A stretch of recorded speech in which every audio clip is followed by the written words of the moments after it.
പാലാ മണ്ഡലം കോൺഗ്രസ് കമ്മിറ്റിയുടെ നേതൃത്വത്തിൽ റേഷൻ കടയ്ക്ക് മുന്നിൽ ധർണാ സമരം നടന്നു. കോൺഗ്രസ് പാലാ മണ്ഡലം പ്രസിഡന്റ് തോമസ് കുട്ടി നെച്ചിക്കാടൻ അധ്യക്ഷത വഹിച്ചു.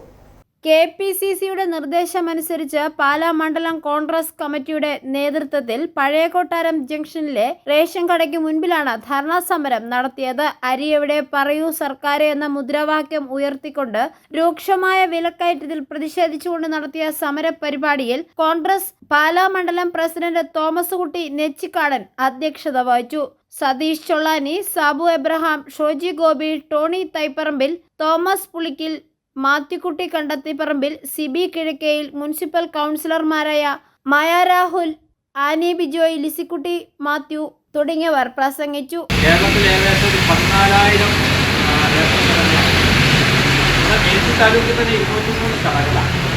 ഈ പുതിയ ഭക്ഷ്യ സുരക്ഷാ നിയമം അനുസരിച്ച് 2018 പുതിയ ഈ മെഷീൻ ഉപയോഗിച്ചുള്ള ക്രമമുണ്ടായത്. അതിനു മുമ്പ് വാസ്തവത്തിൽ റേഷൻ കടക്കാർക്ക് 1 കിലോ അരിക്ക് 1 രൂപ കമ്മീഷനാണ്.